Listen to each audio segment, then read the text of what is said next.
Introducing the Affordable Standpipe Prop, another innovative solution by Affordable Drill Towers. The Affordable Standpipe Prop is a realistic training prop that allows you to conduct real-world training in your classroom and flow water in your parking lot. Crafted with efficiency and affordability in mind, the Affordable Standpipe Prop is designed to meet the needs of engine company training. We took the fire suppression system of a 7-story building, compressed it into 4.5 feet, and mounted it horizontally on our proprietary cart. For durability, the manifold is constructed of 4-inch Schedule 40 galvanized pipe with 7 2.5-inch outlets. Enjoy effortless maneuverability from 4 heavy-duty casters, 2 that are fixed and 2 that swivel with double locking brakes makes wheeling this prop a breeze. Yet, the locking casters prevent movement when flowing water. The entire unit is sandblasted. An epoxy powder coat finish is applied, followed by a red top powder finish. 2 reinforced shelves allow for transport and storage of fire hose, appliances, and tools. The basic model includes a 2.5-inch Siamese fire department connection, 6 2.5-inch angle hose valves, a system pressure gauge, and a sprinkler head with a control valve and water motor gong. The 7th outlet comes capped. The Affordable Standpipe Prop is available with your choice of Fireground adjustable pressure reducing valves from Elkhart Brass, Zurn, and Giacomini. You can also add the Dixon PRD, a screw-on adjustable pressure restricting device, a 7th standard hose valve, an additional sprinkler head, or the optional speed swivel appliance that can be used on the FDC. We pressure test the Affordable Standpipe Prop to 300 psi so that you can pump realistic fireground pressures. If you need custom threads, a specific FDC, have any questions, or need a quote, just let us know. Elevate your training regimen with the Affordable Standpipe Prop, setting a new standard in fire department training excellence. Reach us at 84455 Towers or info@affordabledrilltowers.com.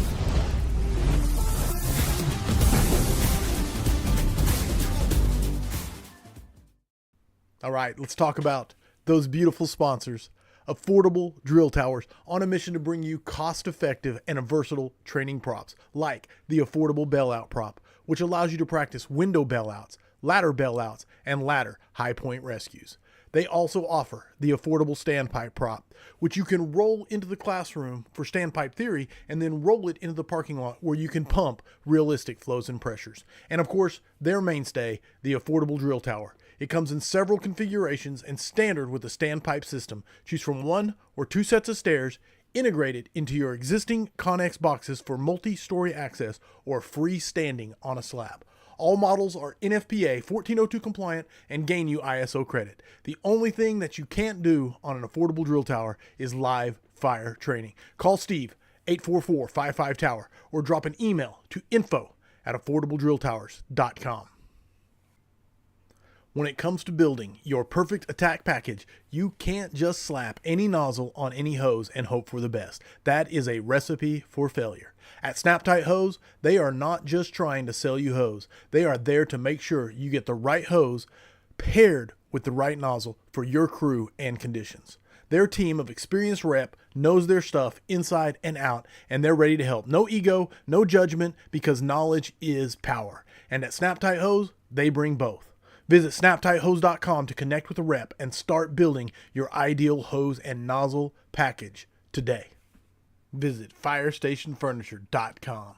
They provide a complete line of quality furniture for your firehouse. They are Firefighter, owned and operated. They understand the strain firefighters put on furniture and offer furniture that's built to last. Visit www.firestationfurniture.com for more information.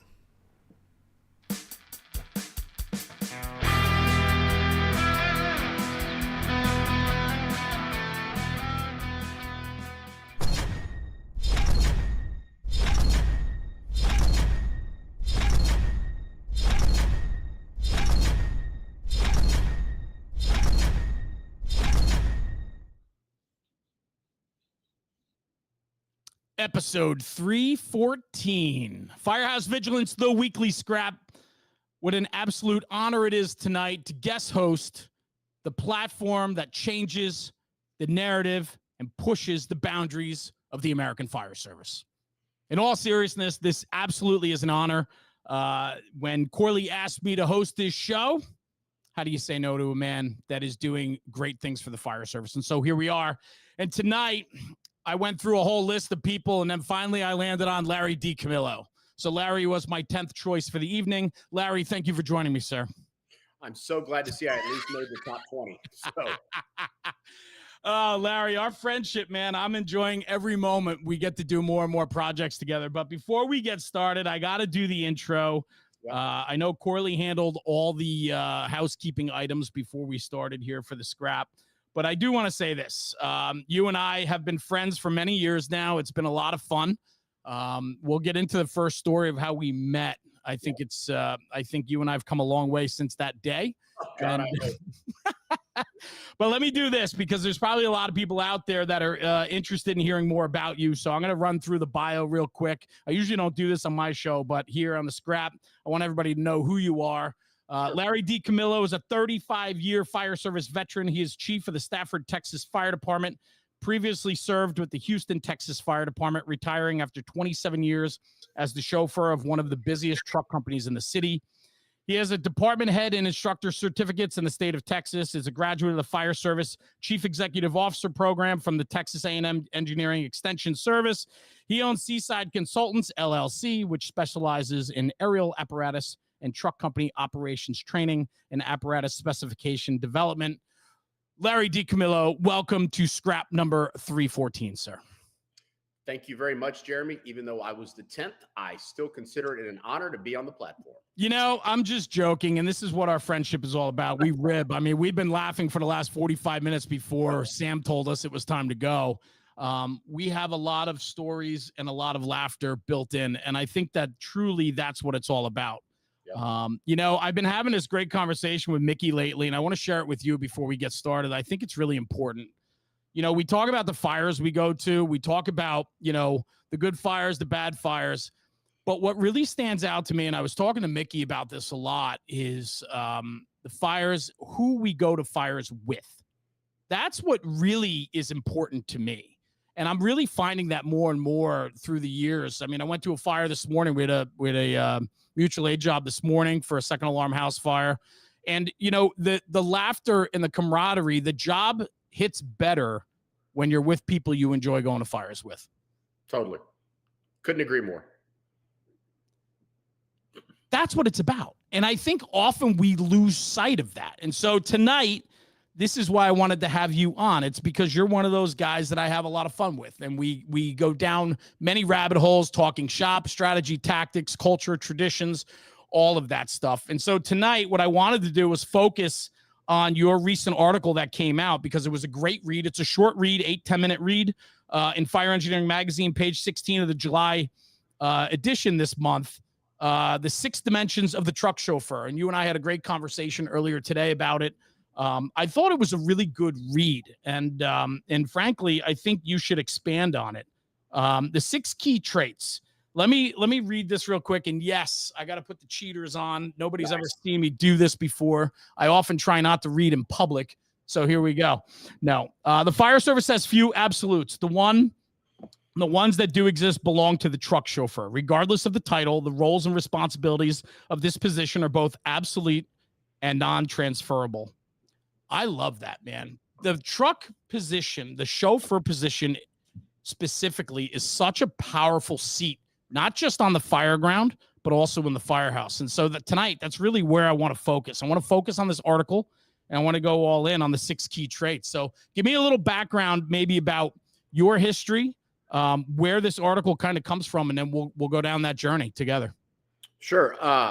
Yeah, like you said, 35 years. It doesn't seem like it's been that long. I started as a volunteer, and on my birthday, August 8th of 1990, so my 35th anniversary in the American Fire Service just passed.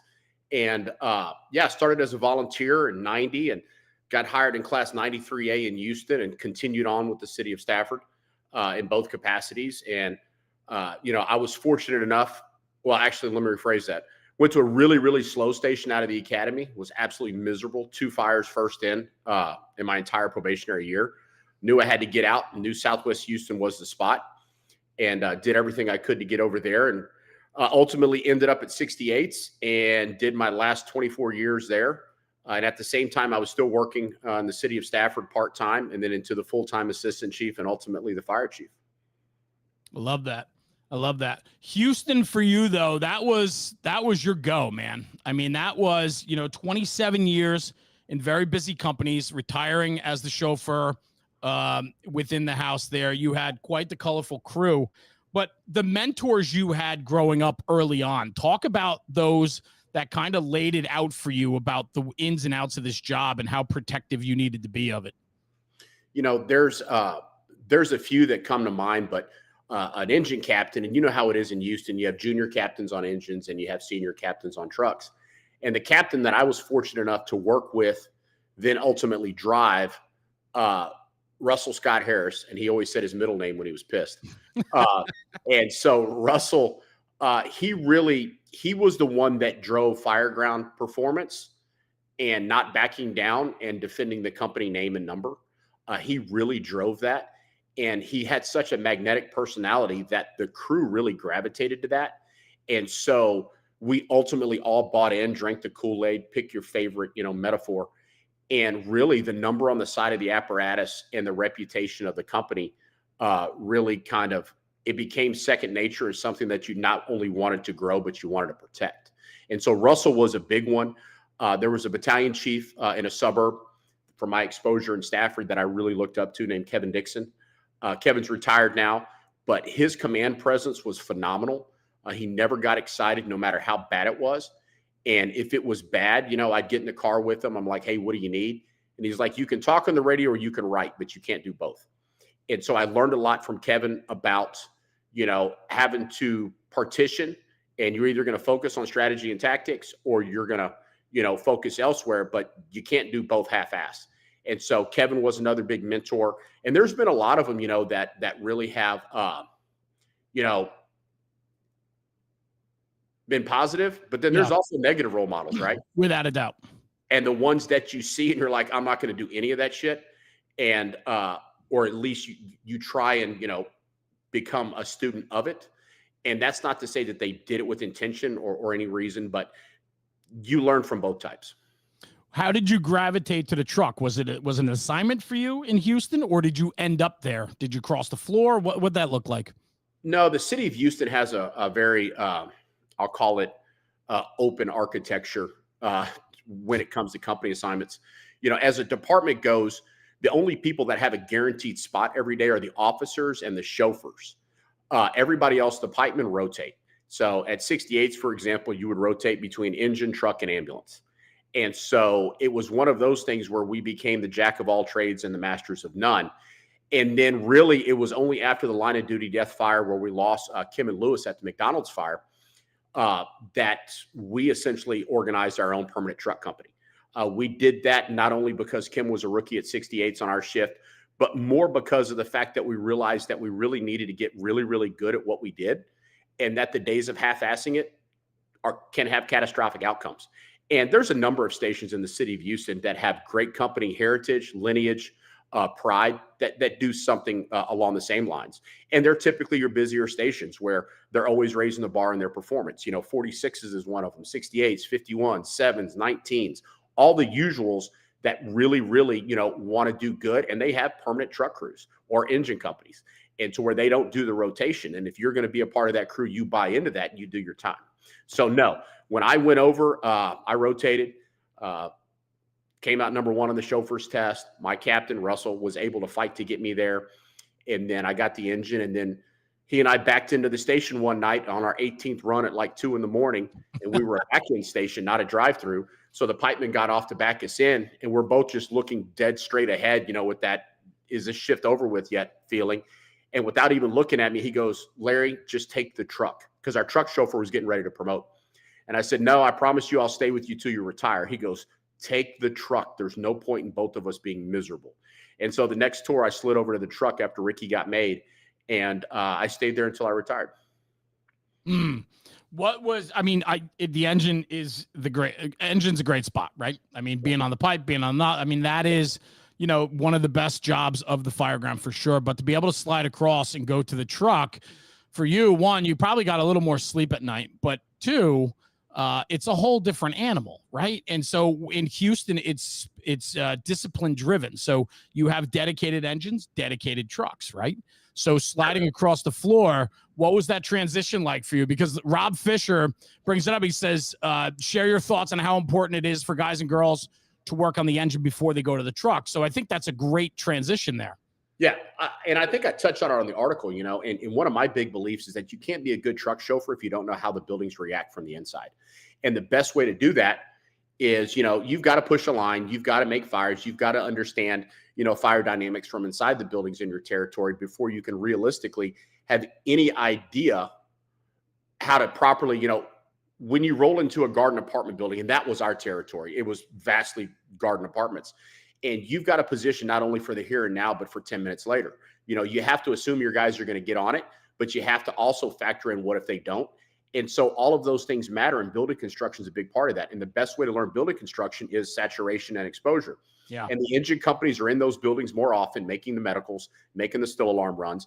And so I think it's important, you know, to his point about when you have an engine, and you're assigned to an engine, you know, it's misery if you're at a busy station. I mean, our engine company, when they had stations around us being closed for remodeling, I mean, this is no exaggeration. Engine 68 was making 20 a day when I got there, and it's misery. And then you factor in a working fire or two afterwards, you know, and I say misery, but it's the kind of misery you love, because that's what builds camaraderie. That's what builds that pride, you know. And when they're dropping the 18th run and you're like, and the captain turns around and says, look, that's ours. And the whole crew says, we'll take the run, and we're not going to shirk it, because you know how firemen are. It gives us something else to complain about, because now we can say we made 19 instead of 18, right? But I think it's very, very important to Rob's point. You know, you've got to know the buildings from the inside before you can deal with them from the outside. And I think that's a very good point. And you said it in your article too. You talked about building construction. The best way to get a view of building construction is to be on the inside. Mm-hmm. And I don't think that's talked enough about. The other thing too, Larry, I want to double down on this, because you and I talked about this earlier today, just kind of brainstorming about where we were going to go today. We were talking about the effectiveness of the roof firefighter, and you know, who appreciates that the most is the line that's making that push, or the guys that are going to get ahead of that line to make that grab. And so, you know, I think that's another aspect of why it's important to be within the building, typically on a line your first couple of years in, to really appreciate the benefits of good, solid truck work. No? Yeah, I think truck work, you know, and it's regional, right? It's completely geographic. Is you go to different parts of building where different types of construction are more prolific. And so they're going to have different ventilation tactics built upon their staffing, their resource allocation, the types of fires they go to. The City of Houston Fire Department, honestly, really transitioned to positive pressure ventilation very early on, say mid-90s, late 90s. And then we realized, at least at the station level, because this wasn't organizationally at the city level, this was something at the station level. We just started going to the roof more often because it was faster, it was more effective, it was more complete. And so what we found was that, you know, ventilation and giving that roof report, painting the picture for the incident commander. I did it as a truck chauffeur. My goal was to get the aerial up and give a roof report before he tapped it out, whether there was something evident on arrival or not, because that helps the incident commander paint a better picture, have a better idea of what he has going on that he may not see from his vantage point. And so I think that the roof report's important, but I also think that, you know, getting a crew on a roof and putting a hole in the top of it, it allows nature to do what nature wants to do. And that's the best ventilation you can have. Yeah. I may have gone off the path there, but no. It all goes hand in hand, and I like that. And I want to go down that road then just a little bit more. Kyle's asking a question. He says, Chief, what should truck companies do to improve when they lack proper staffing? He puts in parentheses 3 people, and lack a true truck culture. And then he has Quint in parentheses. So my guess would be, so much of the American Fire Service, our firefighters are cross-trained depending on positioning on the fire ground. If they're riding an engine with a ladder on top, right, the Quint concept, if you will, right, there's some confusion that could possibly be built in. So how do we improve that? If we have a 3-person Quint, how do we improve on a lack of truck culture? This is going to sound really silly, but probably the best thing to do is quit calling your rigs Quint. Love it. First of all, it's a mindset thing. You know, in the city of Stafford, we run 2 of them and a rescue engine and a battalion chief. We call ours truck 21 and truck 22.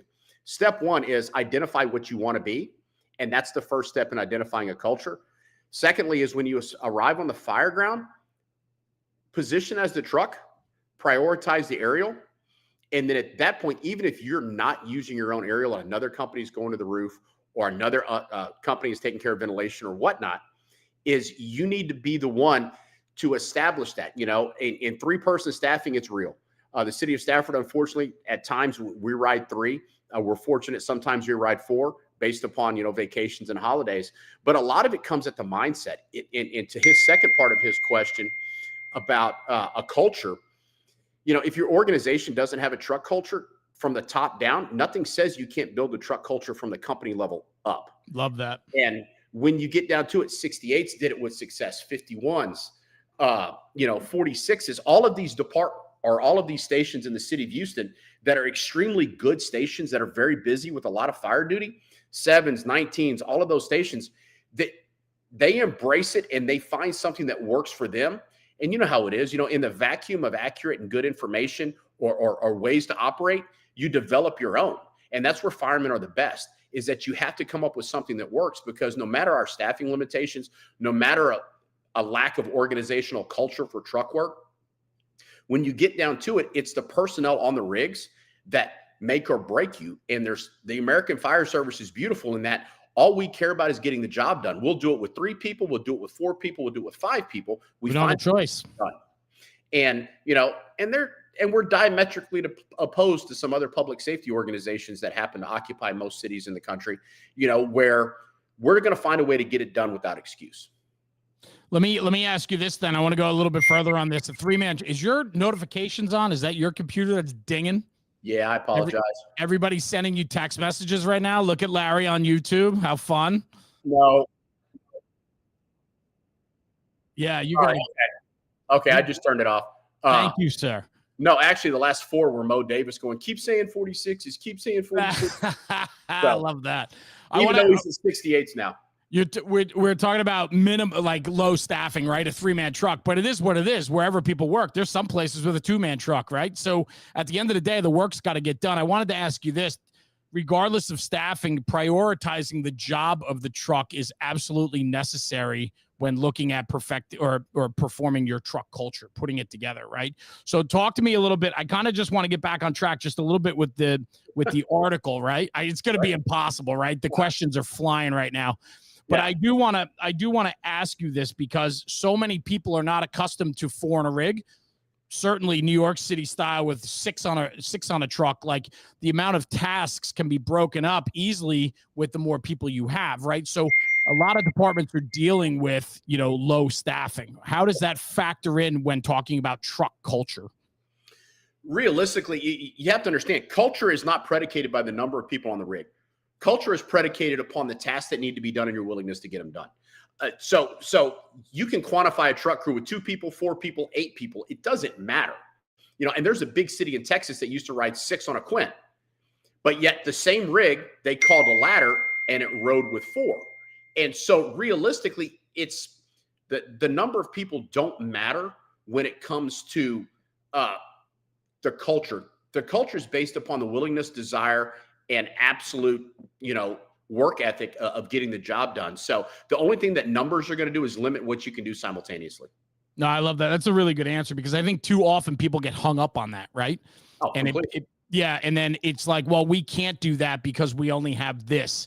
When in fact, I would say challenge accepted. Let's you know, far exceed what the minimum is here, and let's put together something that works. So I love that. Real quick on the.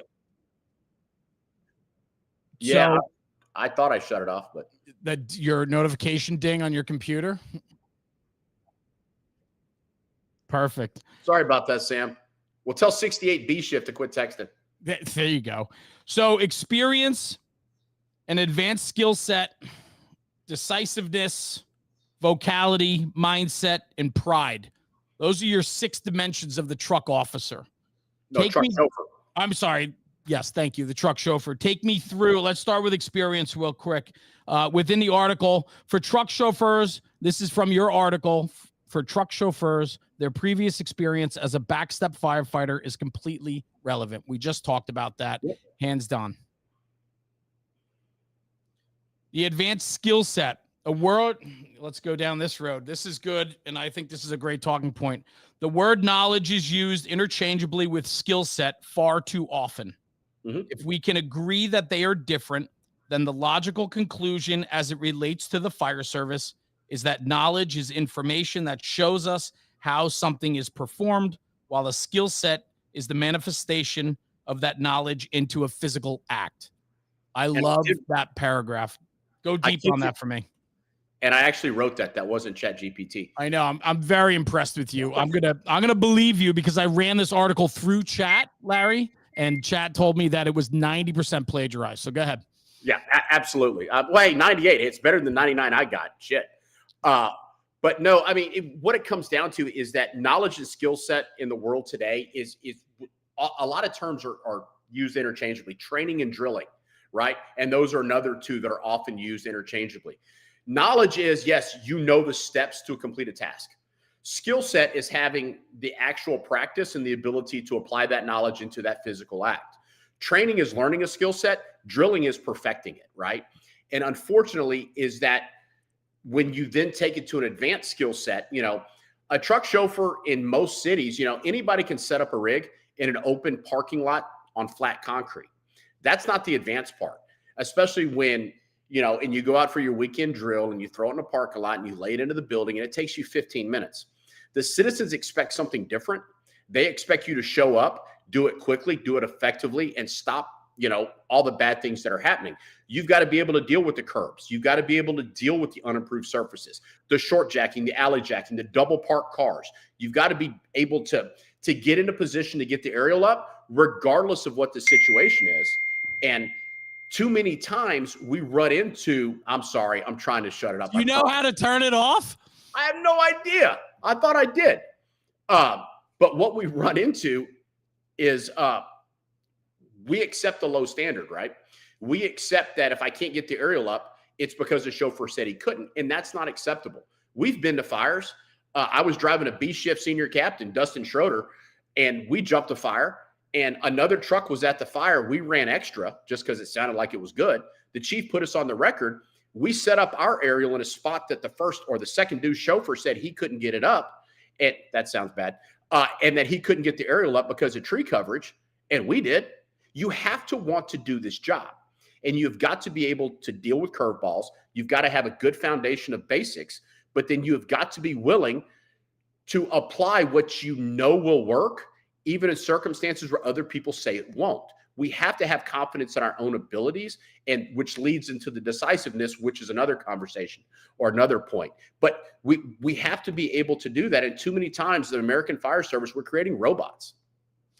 It's so obvious on a fire ground, the difference between an advanced skill set and a basic skill set. When you look at people that actually know how to operate their aerial device and get it into position and set up in precarious spots that they never thought they could before, that sets people apart, because you can make the building, you can make that throw, you can make that roof, you can get into position if you're much more confident in your skills and abilities. And that comes with an intimate knowledge of operation of that aerial device, that truck company. And I think on the fire ground, when you look at chauffeurs for the engine company, you know, a lot of fires are 1-2 line fires, maybe 3.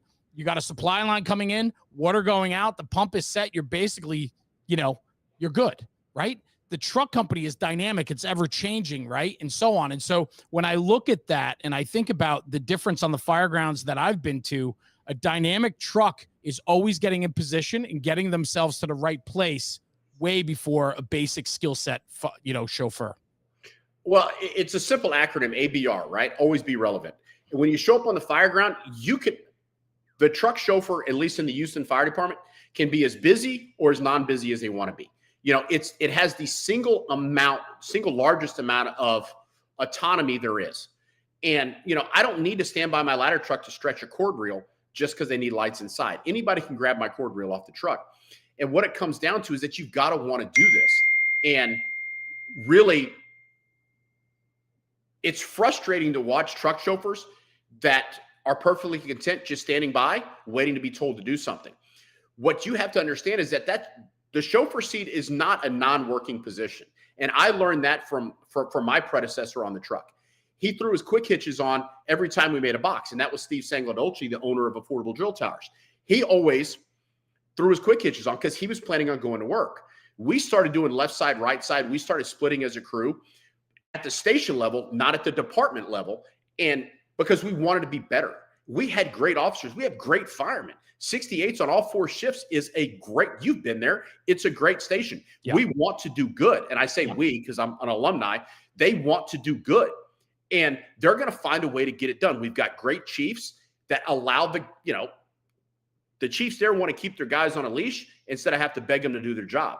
And so realistically, that dynamic truck you talk about, it's worth its weight in gold if it's allowed to function. That's partly the incident commander, but it's partly the composition of the crew. The crew has got to want to hunt. I love it. I love it. Let's go to decisiveness. You mentioned it before. Let's see here. Another little quick clip, and then we're going to go to some questions. This is the result of their inability to make one basic decision of fear from making the wrong one, let alone the many other decisions that will stack up quickly. We need people in that seat that can make decisions, period. I've seen it time and again, where the minute you overthink. Larry, go to your notifications and shut off notifications because you're driving people up the wall. I know. Well, blame. Guys, please excuse my friend Larry. He's a little simple. Now, please excuse Mo Davis's ICT, who will not quit texting. What are friends for, right? Yeah, well, her name is Lulu Laskowski. I'll let you figure it out from there. Nice. Yeah, I don't know how to turn it off, Jeremy. I've tried. Anyway. All right, Sam, you're going to have to work your magic in the post-production, brother. It is what it is. Larry doesn't know how to do it. We're moving on. On decisiveness, how many times do you run into a roadblock, that first fork in the road on the fire ground? And we don't want to make a decision because we're for fear of making the wrong one. And then you've got a myriad of other decisions that are stacking up. And all it does, it slows down the fire ground. It slows down everything, which ultimately slows down incident stabilization.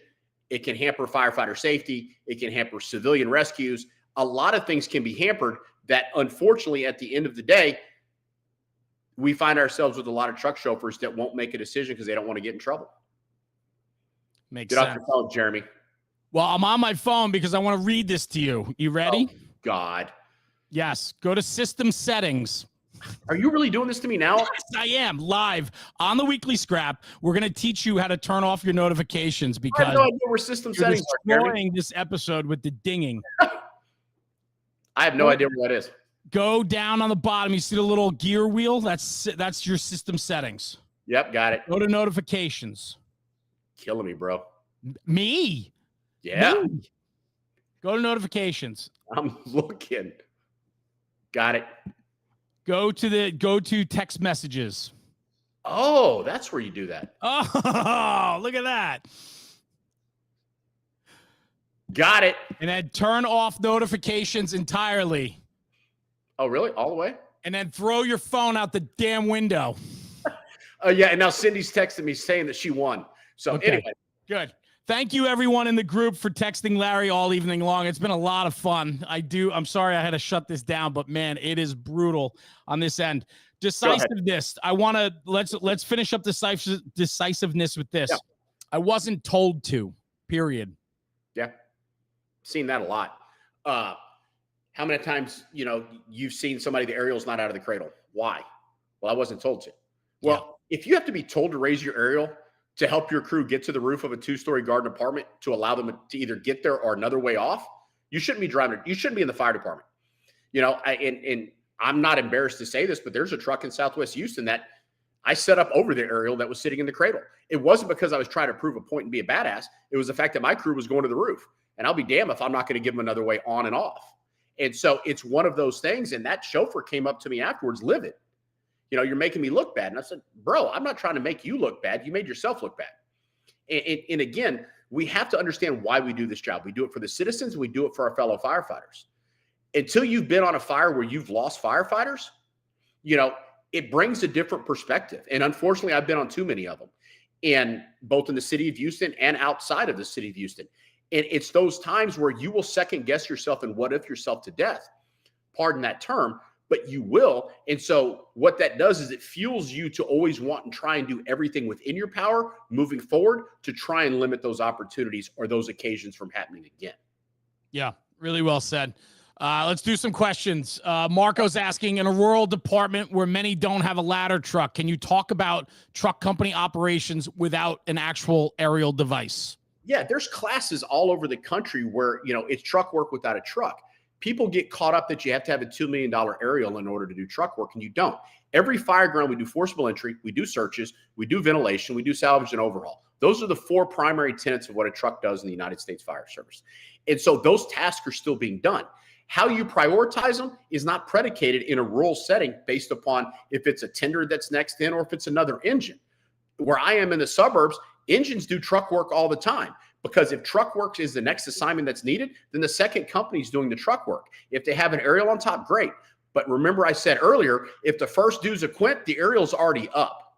So that part of the equation is already done.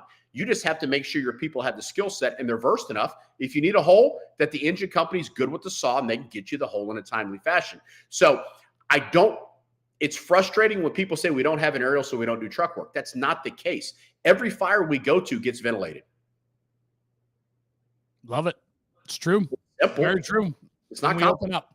Thomas Rooney, he wants to know where to go. Thomas Rooney, what do you wish you knew as a new truck chauffeur that you learned from over your Oh, I'm sorry. Hang on. Starting over. Thomas Rooney's asking, what do you wish you knew as a new truck chauffeur that you learned from your over 2 decades of driving? What do I wish I knew then?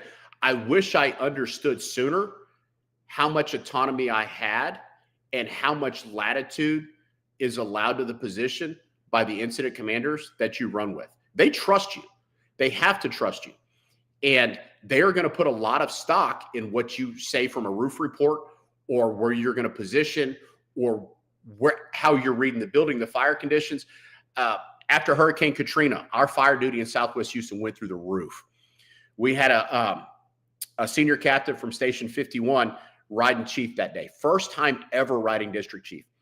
And he comes in and 3-story center hallway apartments rolling. And it's from second floor, auto exposing out the sliding glass doors up to the 3rd floor, auto exposing to the eaves. It's just rocking. And we're first in engine. I was still driving the engine.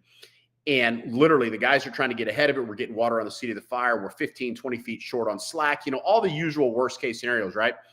And what came of it is that I was a chauffeur. So granted, it was a pumper chauffeur. I went up to him and I said, Jeff, have you pulled a second yet? And he goes, no. Why? I said, you might want to. And so he pulls a second. About 10 minutes go by. He honks the horn on the Suburban. I run back over. I'm like, what? And he goes, the guy's on top of this yet? I'm like, no. Have you pulled a third yet? And he goes, no. Do I need to? I'm like, yes. So literally this kept going all the way through a 4th alarm. And when it was all said and done, you've got what we call the Crown Vic convoy coming out of downtown because Southwest Houston has a 411. But it was one of those things. It was an advanced fire. And so he had to trust me to say, hey, look, man, we are not on top of this yet. So part of that is you have to understand how much responsibility you have in the position. And if I would have known that sooner, I think I would have been better off for it. Well, that makes sense. And then the relationship not only between, or the autonomy you have on the fire ground, but the relationship between chauffeur and officer. Key. Completely. Huge, right? Company officer, the amount of trust they have in their chauffeurs, but especially in a truck chauffeur, that letting the chauffeur do his job, period. Right. Well, a good example. I was driving a brand new senior captain. She had come over from 51. She was a junior and she got promoted, came to us. Super nice lady. And first shift on, we're pulling up to a motor vehicle accident. She's saying, hey, angle of the apparatus to the right, turn on your left side floodlights, block the lane, put your cones out. Hey, don't forget the traffic vest. She's going through that checklist. Afterwards, we got back to the station. I went to her room. I knocked on the door, said, hey, you got a minute? And she goes, yeah. And I went in and just very politely, I said, assume I know my job. I said, in the absence of that, if I fail you, if I let you down, you tell me how you want it done and I will do it every time. Yes. But until that point, give me the benefit of the doubt that I know my job. After that, she and I were on the same page. She assumed that I was always going to put the company in the best position because I understood her intent. And that's the single thing. It's no different than the military. You have to understand the commander's intent. If your officer, likes X, Y, and Z, it's your responsibility as the chauffeur to give them X, Y, and Z. Conversely, they have to know what your defaults are. They got to know that when we rolled in as the first truck on a second, I'm going to find a way to the backside because nobody else is there. I want to be in the best position possible to go to work. And so if you have that symbiosis, if they understand you're always going to find a way to weasel in, and you know what they expect, the best crew in the fire service, engine or truck, is one when they pull up that doesn't have to talk. The guys in the back understand what the officers expect. The officers know the guys in the back get it. The chauffeur knows what he wants, and the officer knows what the chauffeur is going to do. Literally, zero communication in front of a working fire, except for the size up on the radio, is the perfect company in the American Fire Service. And that's a perfect segue into number 4, vocality, in your article, right? Let me hit on a couple lines there real quick. And this is what I love. Here's the bottom line. Timidity has no place on the fire ground. Vocality also helps at the company level when you're assisting with managing the company or station personnel as the non-commissioned officers of the fire service. That line right there is gold. As the non-commissioned officers of the fire service, the truck chauffeurs often carry the informal responsibility of assisting in managing personnel issues, company performance, and other areas prior to the company officer intervening. Absolutely. I was raised that you take care of things at the lowest level possible. And if that's, as we would call it, a silver badge meeting in the dormitory between firefighters and chauffeurs, but we'd back into the station, and Russell would just, without even looking at me, he'd go handle it. I'm like, I got it. Piping in the back, doing whatever. I'm like, hey, let's go to the tailboard and have a conversation. Go to the picnic table. And it was one of those things that you didn't take lightly, but I was always taught, don't make the captain be the captain. There's that intermediary level where there's certain things as a chauffeur I can say to them, and there's certain openings and willingness for them to talk to me at a chauffeur that they may not be as open with the officer. And conversely, the officer may not be able to be as direct going downstream to the firefighter. And so the chauffeurs carry a lot of weight in managing the company. I will be the first one to tell you my amount of, and not to get into pride, but the amount of pride that I had in Station 68, I got a tattoo on my arm because I love that place. It was one of those things where I didn't want anything to be impactful in a negative way. And that included people there that didn't buy in. And anybody who worked at 68s on the A shift understands that we were a very tight-knit crew. We did things away from work together, but at the same time, too, we cared about each other. And if you don't fit into that, so be it. But it's like a mother-father-child relationship. At some points, you have to have those conversations that you don't relish, you don't want to have, but you've got to be willing to tell them, knock the shit off, tighten it the fuck up, because you're impacting the number on the side of the rig. Yeah, there's so much to that. I want to say this, Larry, real quick. Everybody is disappointed that the dings are not happening anymore in the chat.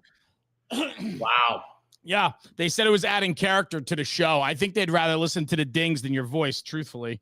Actually, it's listen to the dings or look at your hair, and I think the dings are winning. So I think the hair is on point tonight, no? Oh, bro, it's struggling. Is it? It's late. It's late. I mean, you're an hour behind. I mean, it's already, 9:40? It's 9:45, man. I go to bed at 10 o'clock these days. Hey, man, Aquanet makes Superhold. You might want to invest. Aquanet, 1986. I love it. I love it. All right, real quick, let's get back to some questions. Jeremy Mathis, what advice as a chauffeur do you have for a new truck company officer? Thank you, Jeremy. Miss you, brother. Jeremy and I talked today. Quite honestly, listen to your senior guys. If there's one lesson I learned was that newly promoted officers, in particular on the truck, with the amount of versatility that's required, if you've got a senior guy on the back that's been on the truck for 10 or 15, 20 years, and he knows the territory, he's worked in the area, do not dismiss what he is saying simply because you're threatened by his knowledge and his experience. I've seen it happen with disastrous results that took a year and a half to patch up. Don't dismiss your senior guys that know that rig, they know the territory, they know the building construction, and they know truck work better than you. Really well said. Really well said. You got Taylor Bales in the comments saying hello, 68s. Yeah, absolutely. He's a Taylor Bales is an alumni of 68s. That's it. Tyler Whitfield. Go ahead. What's that? I said Taylor's the chief now, if I recall correctly. Excellent. Excellent. Tyler Whitfield, friend, love that guy, man. Haven't talked to him in a while. He's got a question. Can you touch on the importance of the company officer, including younger guys or drivers, in their decision-making process to provide that insight and experience for their future on the fire ground? Can you touch on the importance? Go ahead. Okay, I'm going to take that in reverse order. Experience can be fabricated. The last thing we can do is come up with simulated fire buildings that will elicit the adrenaline, the real life scenarios, the real life excitement, the flames, the smoke, all the rah-rah.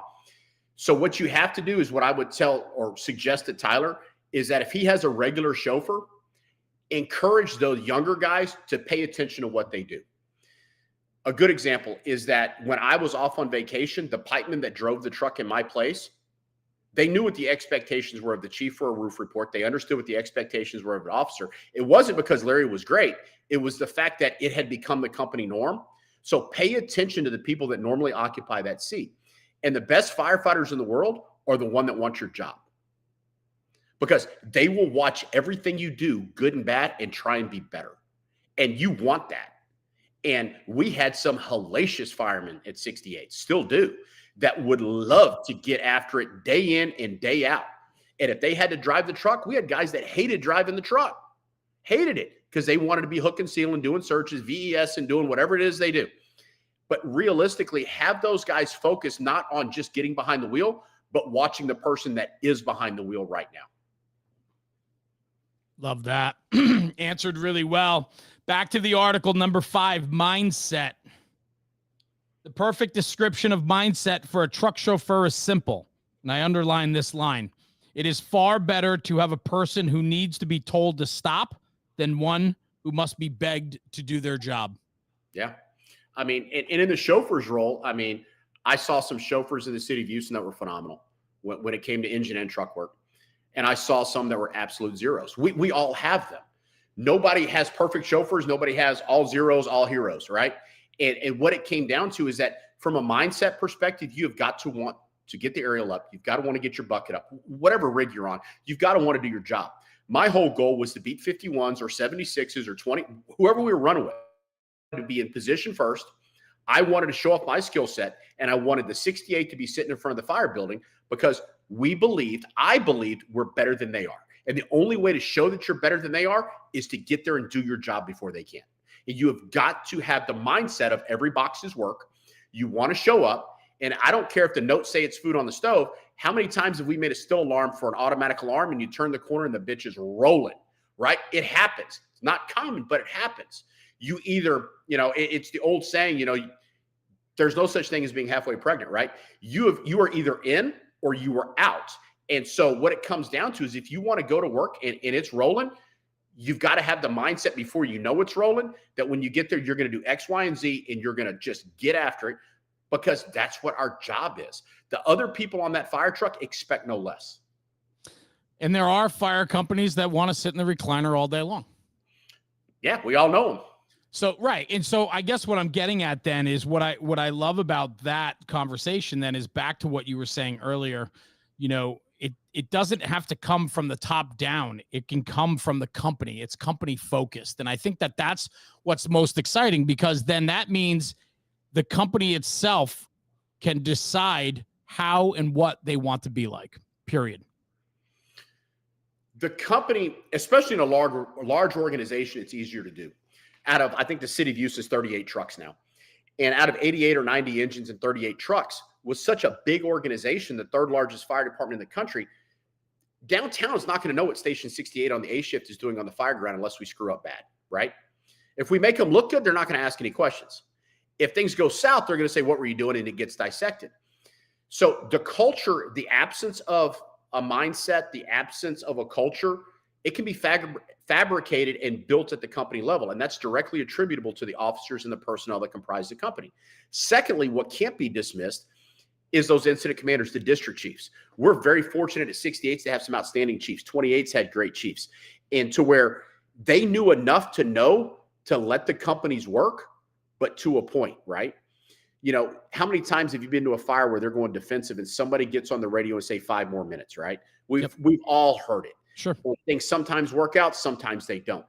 But the culture can be built from the company level up. And you would be surprised how quickly it spreads. Because what is the single biggest thing that will motivate firemen in the absence of them wanting to do their job? Embarrass them. Right. If you impugn their character, their ego, their pride, they will step the game up oftentimes because the neighboring company already is there. And so we never had that problem. Us and 51s, great firehouse, great companies, great firemen. They wanted to do it just like we did. And that's what made our district, in my opinion, the best in the city.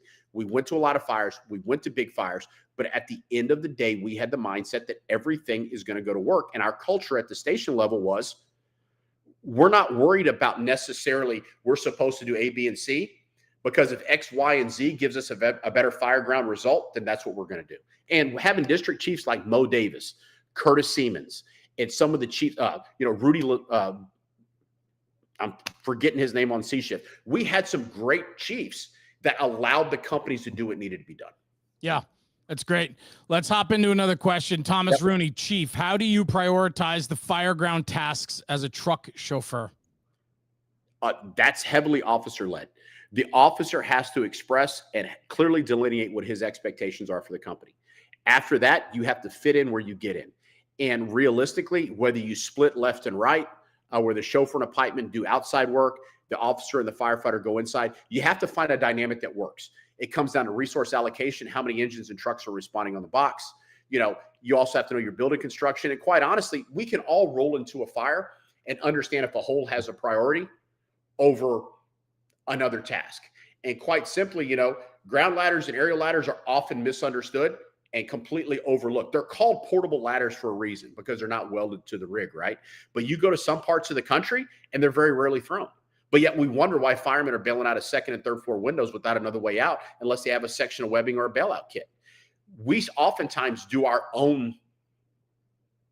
have our own negative impact on our fellow firefighters, brothers and sisters, because we won't do the little things. So the prioritization of task has to come from the officer, and you have to have those conversations, and the officer has to buy in. And once you get it ironed out, never deviate, only adjust and improve. And what I think is imperative too about the chauffeur position is the amount of freedom that they have to know where to fit in and how, right? Yeah, absolutely. But go back to the vocality part. Right. You have to be willing to speak up when it needs to be said. It's not about being the loudest and the most arrogant and the most brash. It's about understanding that sometimes you have to say what needs to be said. I've always said you can talk to anybody of any rank differential about any topic if you choose your audience correctly. You don't call out the number 2 person in the 3rd largest fire department in the country in front of the whole district, but you walk them to the car and you say, what the fuck?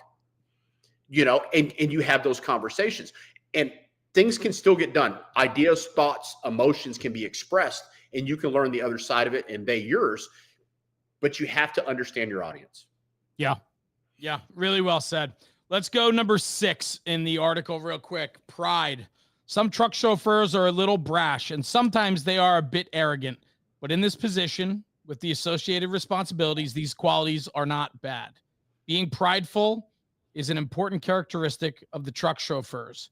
Their role directly impacts the pride of the entire company, and by extension, their individual pride in performing their duties. Pride is the literal accelerator for the entire company. Totally. Yeah. That kind of just sums up what the last 30 minutes has been, weaving inside and outside of these questions, right? It's like, it truly, that's what it comes down to. You have the ability to create an environment that is doing good. It's pushing the boundaries. It's pushing each other. It's creating a culture that people want to be a part of, that winning culture. And I've been going through this personal struggle lately with letting others kind of blow out your torch. You know what I'm saying? And I'm tired of it. I'm tired of allowing others to make you feel like you don't belong or your input isn't valid, or I'm tired of that. And I mean that in not in a soft way, but like what we have to do is create an environment where we want to do better and be better. And I feel like so often the naysayers win. But the conversation tonight, there's not a single naysayer in this conversation because they don't fit in. Winning cultures don't allow them to have a say or to be a part of it. Agreed. But to start with your pride comment, I'll be the first one to tell you, if you're not proud of the station you're assigned to, find another one. That's right.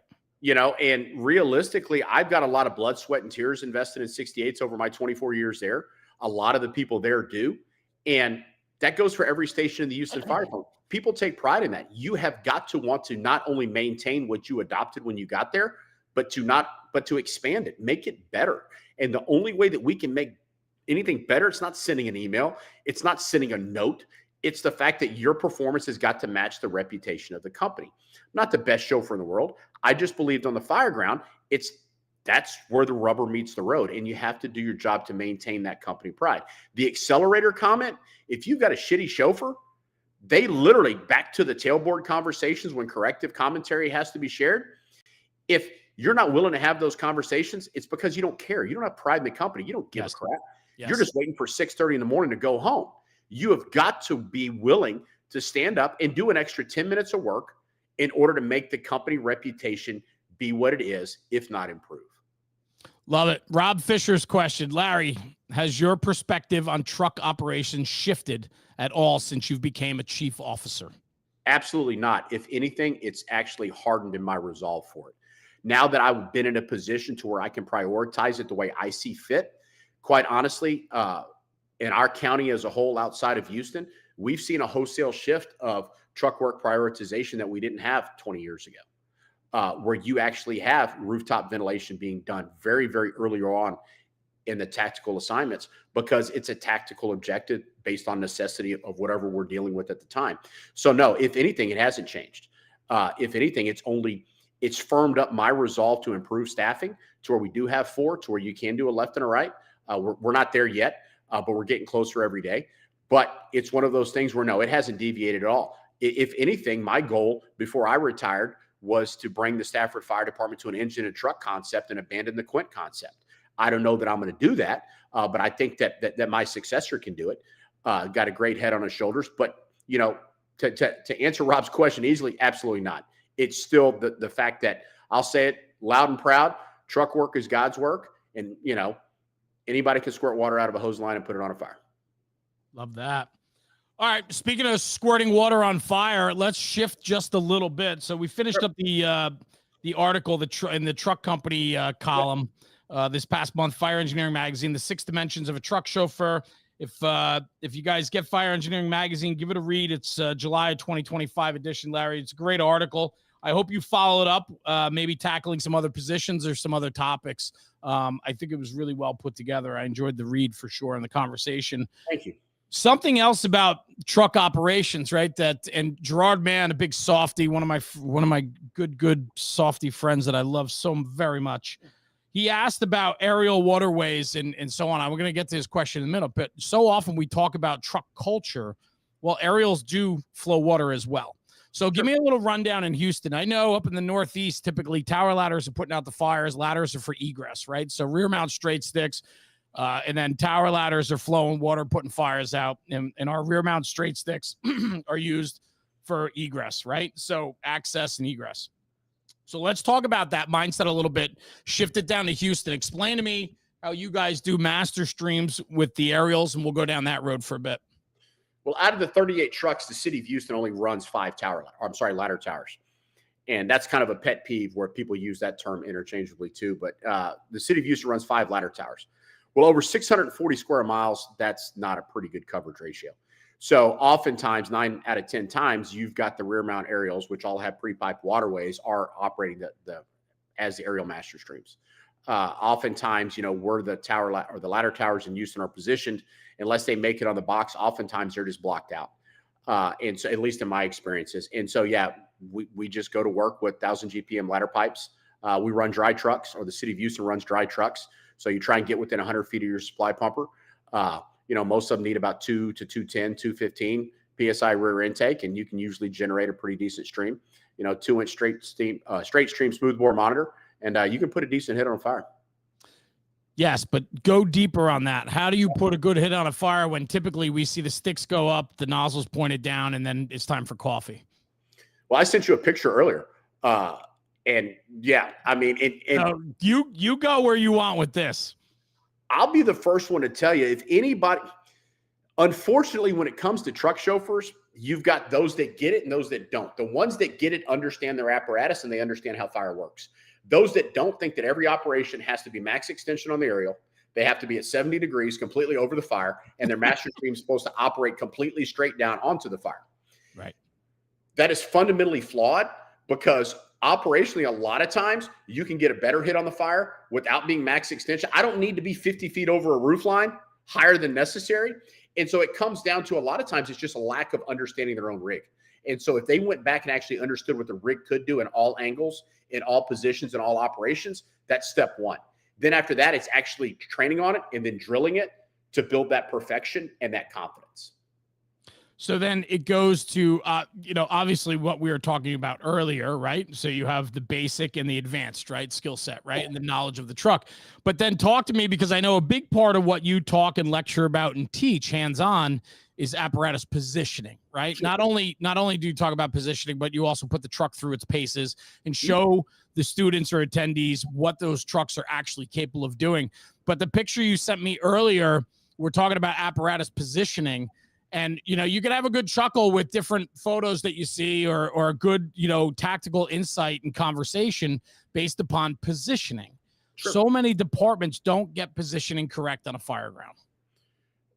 That's a cultural thing. And unfortunately, as we talked about, a station culture is built. And regardless of what the culture of the organization is, you can make forward progress. The problem is that's only one station. And on a box alarm, you have multiple stations responding. So even your best station culture and wanting to go to work with your truck and positioning correctly can be completely thrown awry when the first due company doesn't get it. And so a lot of times what we find is that the single biggest enemy of truck positioning is a single engine house, at least in my experience, because in their station is only an engine. So the truck placement is a secondary thing for them. And to where the engine's going to pull up, and for whatever reason, engines love to park, a lot of them, to where it's the straightest, most direct stretch possible, because God forbid engine guys walk any further than they have to. And so realistically, there's no reason. Best example I've ever seen firsthand was Camden, New Jersey. I watched the first two make the block, and after that, it was nothing but the trucks, and the second, third, and fourth two engines and the rescue stayed at the end of the block, because you had to get the aerials into the block, right? And so to me, that's the most succinct example of, unless you need an additional pumping capacity, allow positioning to be dictated by the trucks, because you can stretch all the hose off the hose bed to get where you need to go. So take me through the mindset then. You're driving the first due truck. Mm-hmm. Take me through the mindset of what you're thinking as you're turning into the block. What are your thoughts? What are you looking for? Do you take pause? Do you stop ahead? Do you pull? Give me the mindset. The mindset starts before you leave the station. I know. Okay. So go ahead. If you want to take me all the way through it, that's fine. I mean, I get that. Go ahead. Well, no, but because it's an important part. It's that address. We all know the addresses, right? If they gave us, an old, a usual suspect place that we always knew we were making fires, you have to start thinking, what building? Okay, this is the building construction. It burned 2 months ago, or it didn't. It's a garden. It's a 24 unit. You know that you got front to backs, or it's back to backs. And so all of those things play into it. When you pull in, you're looking for obvious overhead obstructions. You're looking for where the fire is, where the fire is going.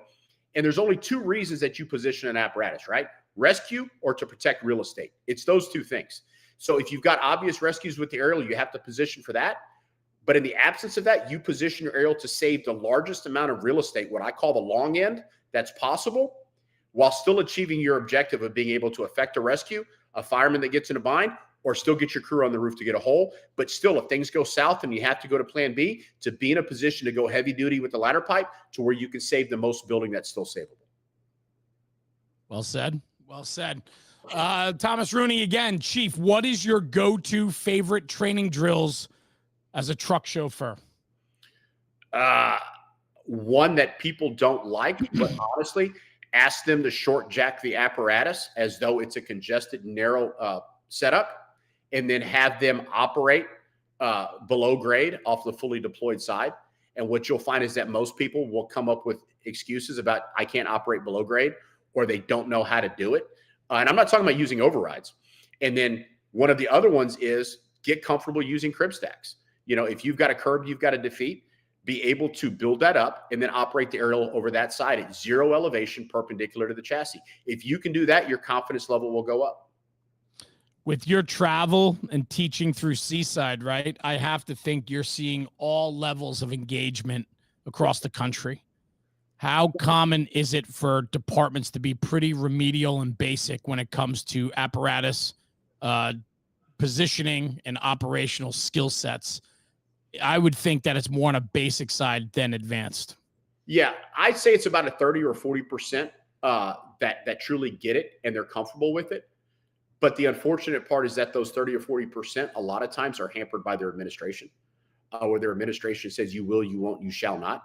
And unfortunately, it hampers those guys from doing it. I had a fire chief stand next to me one time where we did just the drill I was talking about. We set up 6x6 crib stacks to get over a parking lot block.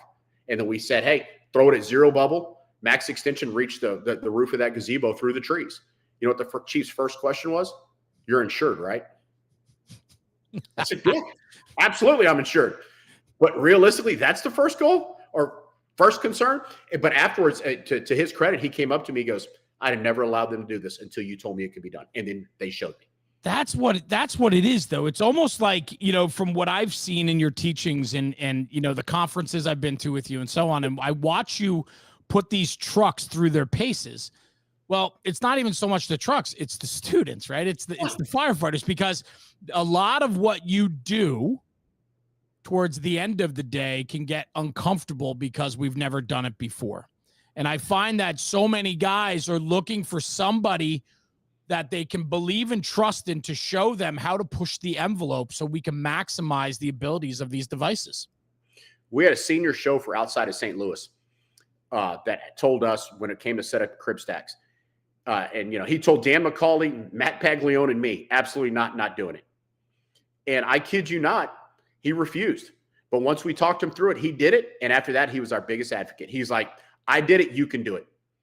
And sometimes you have to pick out the most staunch, but also the most credible in the organization and get them on board with it. And then they carry the message for you. But they want to see it done. They want to know that what you're talking isn't hyperbole or theory, but that it's practical. I'm scrolling back up because I just realized I absolutely missed. I never told you Gerard Mann's question. So I hope he's still here. Question. This goes back to aerial streams. I see a lot of aerial apparatus above the fire with a stream. Are we utilizing low to high aerial streams enough, or should we include that more often in training? When you say low to high, I don't know. I would assume so often we referred to it before. We're aiming down. We're putting our ladders up and we're shooting down. Maybe he's talking about, you know, fighting fire from the low end and shooting upward, right? Like we do here in the Northeast with a lot of, you know, commercial type fires where we're putting those tower ladder buckets to the ground and aiming high instead of shooting down.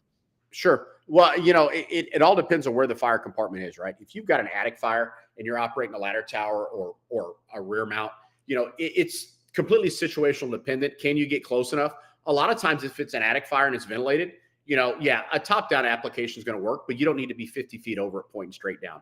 A lot of times you can hit it through a soffit vent. A lot of times you can hit it through something on the end of the building to achieve that knockdown, actually a lot faster. What I see the biggest error that we make when it comes to rear mounts is that we don't put anybody on the tip of the aerials. We think that the electronic controls on the turntable pedestal 100 feet away is going to give us all the vantage point we need, because we have adopted the culture that I'm not walking 100 feet up this aerial to operate a ladder pipe. You can run it from down here. In reality, the vantage point up top is a lot better application of the stream than it is down low. In fact, it'll probably cut your knockdown time in half and definitely clean up your overhaul time, just because we don't want to do it. And I think that we rule out horizontal and near horizontal aerial operations because we're not comfortable with them. The Northeast is very good at it, but other parts of the country are not big fans of operating at zero bubble or slightly above. Yes. When it comes to ladder towers or rear mounts in master streams. And to me, the apparatus will do it. But a lot of times people just aren't comfortable, but more importantly, incident commanders aren't comfortable. So this is an issue that transcends not just firefighters and chauffeurs and officers, but chief officers. We have to understand company officers and chief officers need to understand the capabilities of what the resources are they have on scene. When you teach, do you include the officers, or I should say the chief officers, the command staffs, to be a part of the training, because they need to understand the capabilities, right? Actually, what the department I told you about, I didn't know it, but the chief was sitting in the class wearing blue BDU pants and a blue T-shirt, and I made a snarky comment. And next thing you know, he raised his hand. He goes, "That's me." And you made a snarky comment. It's hard to believe, I know. And next thing I know, he goes, "Hey," he goes, "That's me. I'm the fire chief. I have to own that." I was like, "Kudos to you."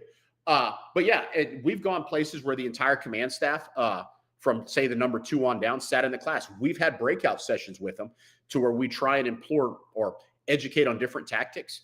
A lot of what I call glass and mirrors approach when it comes to Quints. There's no reason to stretch off of a Quint if you can hear or see the engine coming in behind you, right? The 60 seconds it's going to take you to stretch and get that hose line operating, let the engine come in and do engine shit while the truck automatically starts focusing on doing truck shit.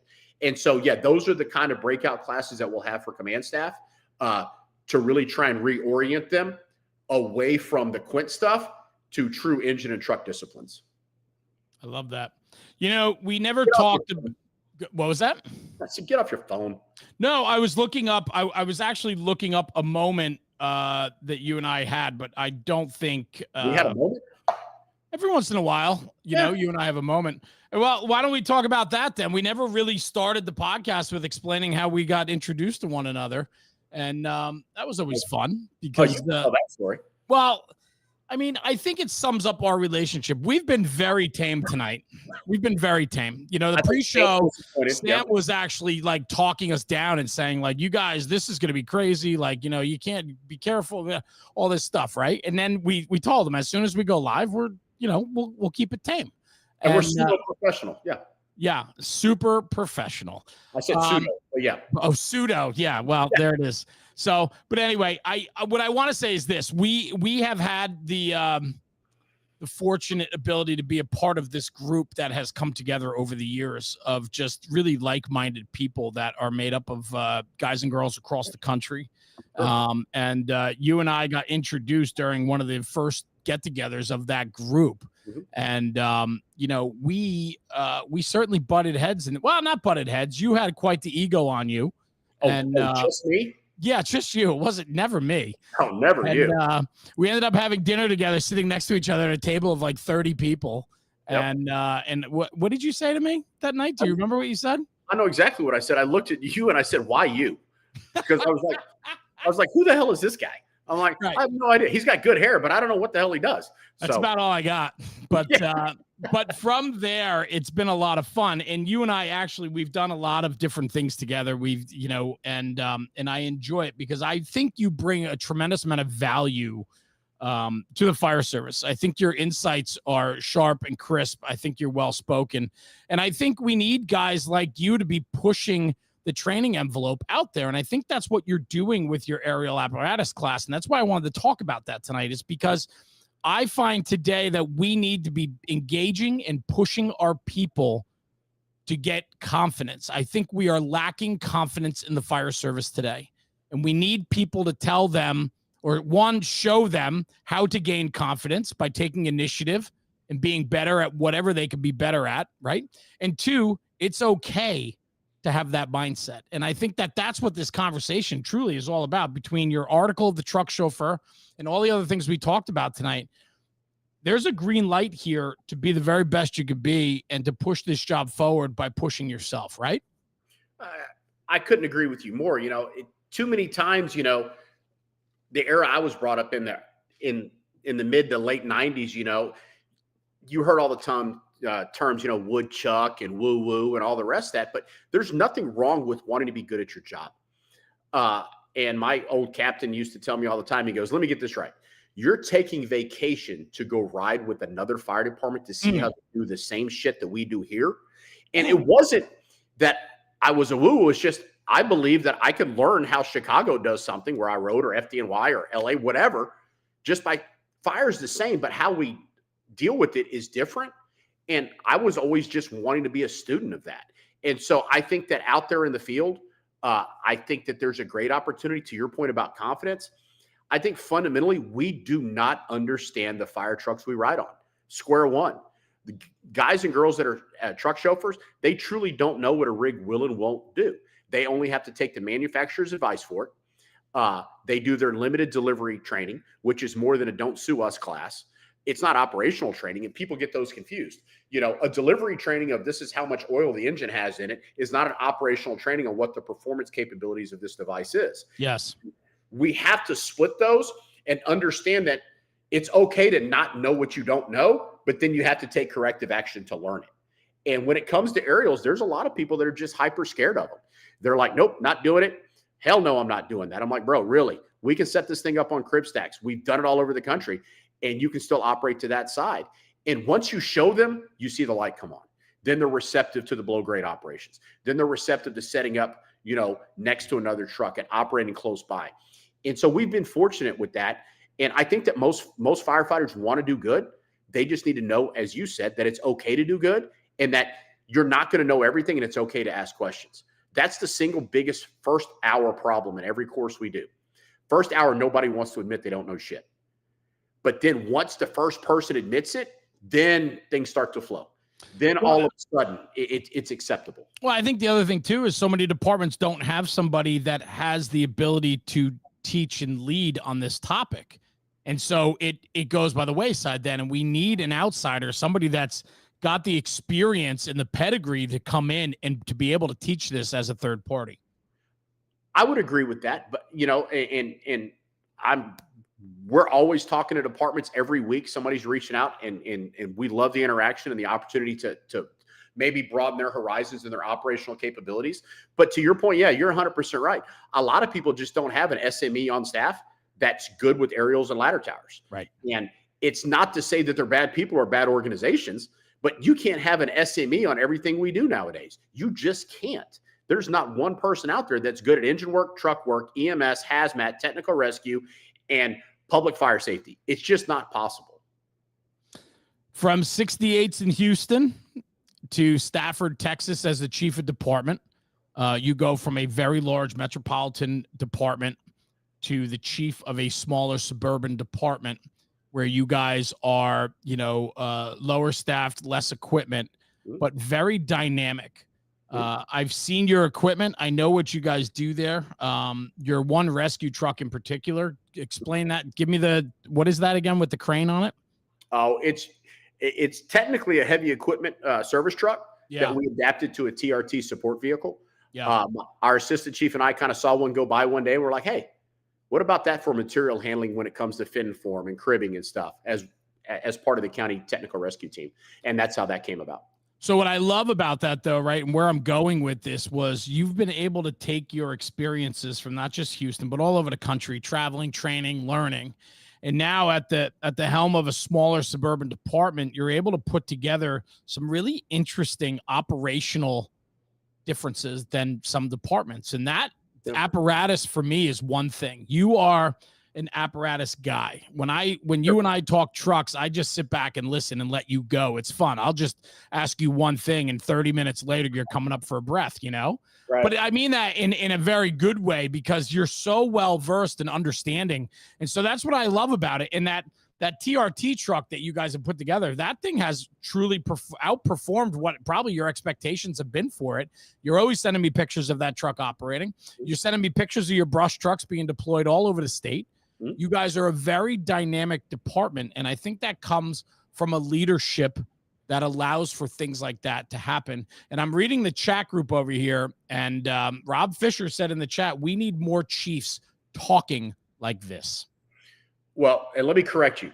While I appreciate the credit, it's not all me. No, I know it's your command staff, but it creates, you have a culture there that allows for others to have input so that the greater good flourishes for the people, within. Well, yeah. And I definitely want to make, I can have the greatest ideas in the world, but it's the guys and the girls in the rigs that make it work. 100%. And so that's the single biggest thing. But in terms of, what we've been able to accomplish, it's a collaborative effort because we all have the same common goal. My whole job is very simple. I have 3 jobs. That's it. Get the guys and girls what they need to do the job, establish a framework for them to do it, and then stay out of their way. And that has been easier said than done. When I first became chief, you can ask some of my guys. I was the biggest micromanager known to mankind. And I like to think I've gotten better over time. We've created positions to where that workload has been spread out. And I'm proud of where our organization is now. And quite honestly, I'm closer to the end than I am the beginning. But I think that the organization has some very capable people in-house to continue that forward progress and that march towards continued excellence for the community. And so, yeah, I'm damn proud of that. How important is it to be a dynamic chief? Like I look at so many, I mean, I've met so many chiefs along the way, and you could tell some that have gotten comfortable and, you know, complacent, and they're not pushing the envelope, or they're not looking at new ways to do things or to push the agenda forward. For you, you still seem like you have a tremendous amount left in you. And you said you're on the end of your cycle. But you still have this excitement and vigor in your voice. How important is that? And it's probably because what? You're so in love with it? I think that I know the only real job I've ever had in my entire life is the fire service. But I can tell you right now that it's also a young man's game. As the chief officer, not so much, but that was a contributing factor to me leaving Houston when I did.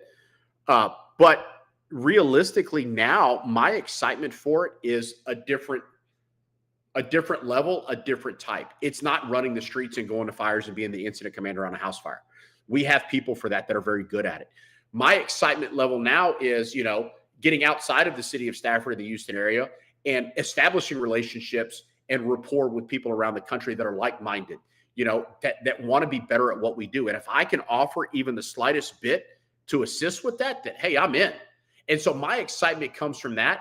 And like I tell people, my first 35 years, I gave to the city of Stafford, you know, and the next 35 years, I want to stay in the fire service, stay involved, but on my schedule, you know, instead of, you know, a regimen of 5 days a week in the office.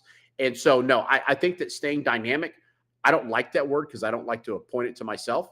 I just think that you have to have people that understand the job, and that chief officers that will not ask their people to do something they can't do, won't do, or hadn't done. You and I were just talking the other day, and you said to me, you know, you're starting to recognize a few things, and it goes right down this road. You said, you know, I was away and I missed the fire, but I had the utmost confidence that my guys could handle it, take care of it, and I knew they would. Yeah. And I think that that's a really interesting place to get to in your career, because it does change over time, and your point of view and perspectives absolutely change as experience and your pedigree grows. And so to take it to that next level, where now you're looking at maybe the mentorship, the ability to put yourself out there and start to tutor and train elsewhere and expand your impact, that's an exciting point in somebody's career. Of course it is. But you can only enjoy the excitement and the newness of that when you have, in my case, I have an assistant chief who's rock solid. I've got a training chief who's a home run. We've got battalion chiefs that handle their business. And so it allows me to enjoy that excitement in another direction, because we've just got people that know their job and they do their job. And the best part is that their standards are perfectly in line with what the organization needs. And so when you get down to it, you know, it's an easy segue. It's easy to migrate to that. Yeah, I love that. So what's next? You got Seaside Consulting, and that's keeping you quite busy. It's been picking up. Yeah. I really can't complain. You know, I was very fortunate about the fire engineering article, but every day I look forward to meeting new people in the fire service, you know, and really trying to, you know, just offer some input where I can, and hell, still be a student of the game, because I pick up fire engineering. I surf the internet. I learn things every day. And the minute I quit learning is the minute it's time for me to just chill out and hang out by the pool. And, you know, it's that time where at 54 years old, it's been a long 35 years in the fire service, and I wouldn't change it for the world. Well, I love that. And I think with that is a good way to kind of start segueing towards the wrap up and slowdown of this episode. I would say to anybody in the comments, if you guys have any more questions, please throw them up here. We'll read them off real quick. We'll go down that road. But I do have specific directions from Corley himself about the 5 questions for firefighters. I do have to ask them. I think it's a new batch of questions, so I will I will do one at a time here for Larry, and we'll go through those real quick. And like I said, if there's any other questions, we'd love to entertain a few more before we wrap up. And yes, Rob Fisher, we will get Larry's contact information out there for everybody as we wrap up tonight. Larry, question number 1 for the 5 questions for firefighters from the weekly scrap, Firehouse Vigilance, Corley Moore. Number 1, you can do anything in the world except be a firefighter. What would you choose to be? In case my mom ever watches this, I'd go to law school to make her happy. Yeah, I said law school. Wow. Were you a student when you were young? Yeah. You were? Yeah. You like school? I love reading. You do? Yeah. I read. I think that makes sense. No, it does because of how articulate and well thought out a lot of your points are. It comes from somebody that does a tremendous amount of reading. I can sense that about you. I just didn't think you were that smart. Number 2. Thank you, Sam. I don't know. Can everybody hear Sam, or is it just Larry and I? Sam, we got our earpieces in. Sam's talking to us. I love it. Well, Sam's telling me to segue into books, but Sam, I don't think there's any books on this list here. So let's go number 2. It's Jobtown. It's time. You're en route and responding. Think about the scene from Backdraft where he slaps the cassette into the tape deck. What song are you playing en route? 21 Pilots, My Blood. I don't know it. You told me that the other day. Yep. I got to give that a listen. I believe you. Number 3, tomorrow morning, you wake up and you are the chief of a department and you can do anything you want. What is the first change you are making? Well, that's kind of. I know. Quite honestly, I would do whatever I had to guarantee a minimum of 4-man staffing if I could pull it off overnight. I love that. Our salaries are competitive. The equipment's good. I just want to get staffing right. I think about the difference between, like, I know I've gotten to know so many chiefs in cities across the country, and I think about the absolute mindset change that happens when you go from company officer to command staff to the chief of department and what that all looks like, man. I can't even imagine the shock and awe you get from walking into that chief's office for the first day. I can't even imagine. Well, you also have to understand, I did both of them simultaneously for 15 years. I worked in the city of Houston and I was still the fire chief for the city of Stafford at the same time. And so there was a lot of, 70, 80 plus hour work weeks, which explains a lot of other stuff. But, so actually it was a blessing because you learn things that you do want to emulate and things you want to avoid. Love that. Love that. Number 4 on the clock. You're riding backwards, a backseat firefighter. It's a 4-man engine. You can choose anyone. Who is your dream company to ride with? Honestly, I had the chance to meet him once before he passed away. But one of the reasons I got into the fire service was I read a book called Braving the Flames about FDNY. And the one person's chapter who I must have read 14 times was John Vigiano. Yes. And just the respect that he had and just how well everybody thought of him. And I got a chance to meet him once. And I'd love for him. I'd love to make a fire with him. Matt Moore, who took my place driving the truck. I'd love for Matt to be driving if I was backwards. And then quite honestly, I'd like to get the band back together with Robert Castaneda, our old 30-year senior man. And I think that us three with Captain Vigiano as a company officer, I think that would be a hoot for a tour. I love that, man. Well thought out. In the words of Corley Moore, max points. I think he gives out max points. Okay. Max points for that one, for sure.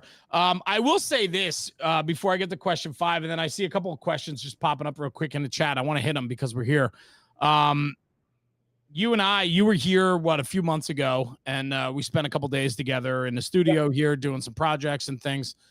And then we had the opportunity to meet up with, I wanted to take you over to a local firehouse by me. Yeah.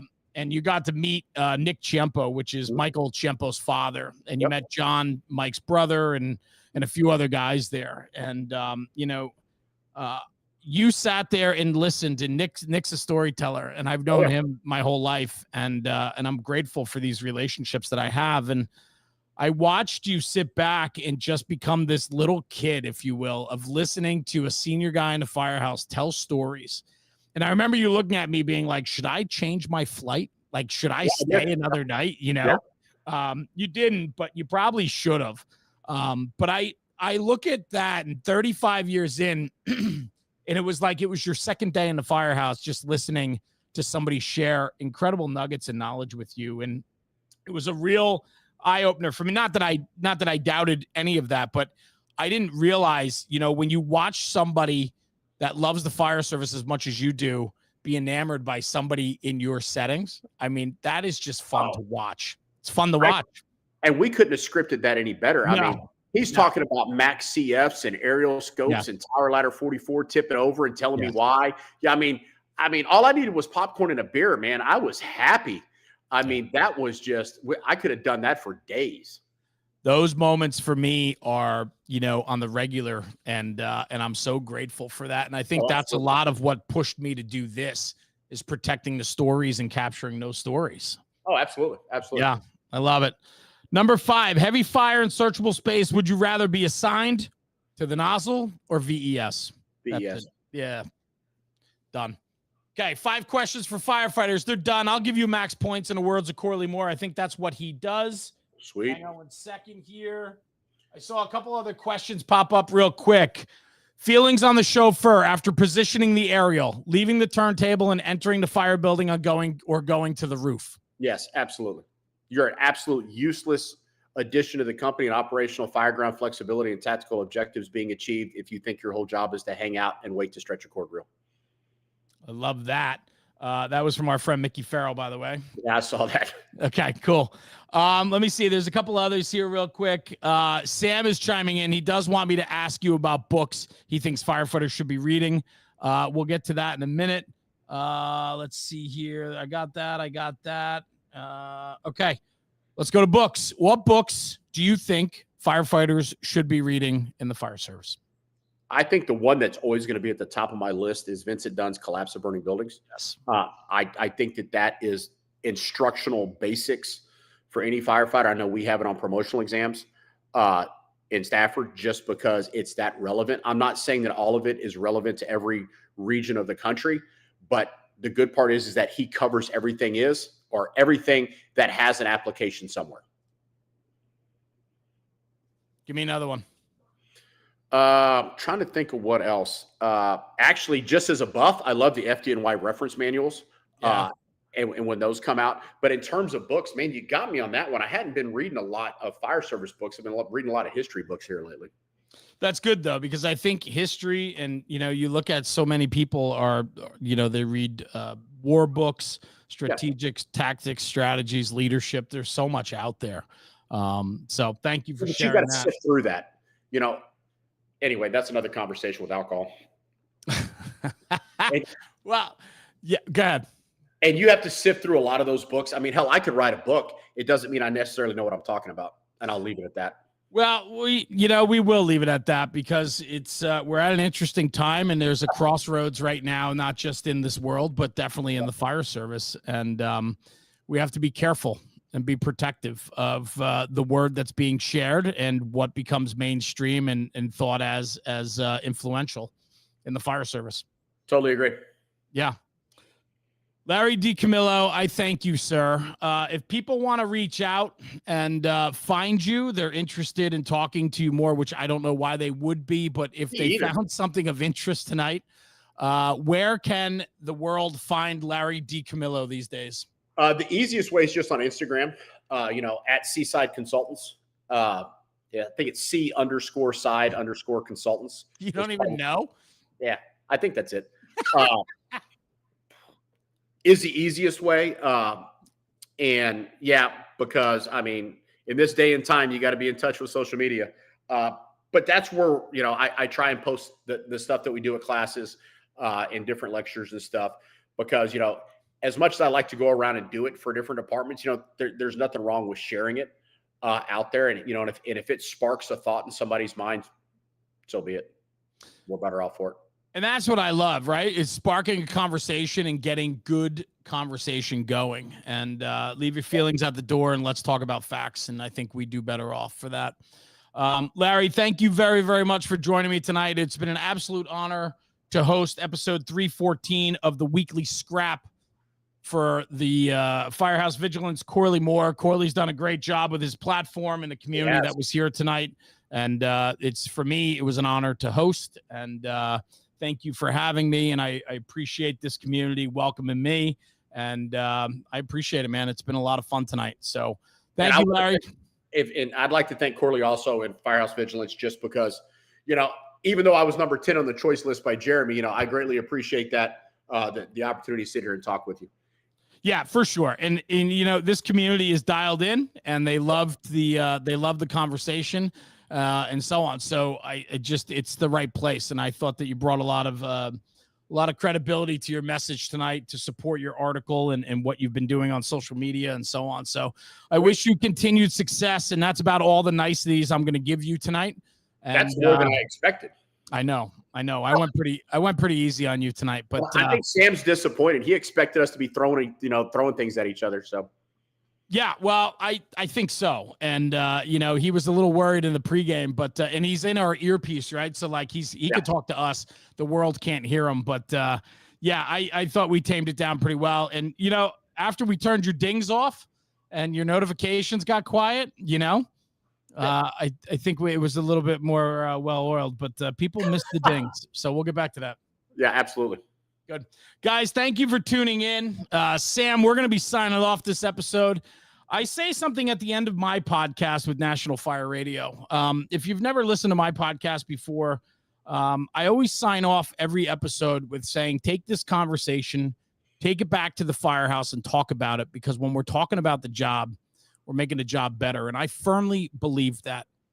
Keep fire alive in your life, man. I can't agree with those words more from some of the greats in this fire service. It's okay to love this job and talk about this job. And if you're sitting at a table where they don't like to talk about this job, find a different table. Got that right. I'll leave it at that. Guys, thanks for tuning in. My name's Jeremy with National Fire Radio, and we'll see you at the next one. For Larry D. Camillo and myself, have a good night. See you soon.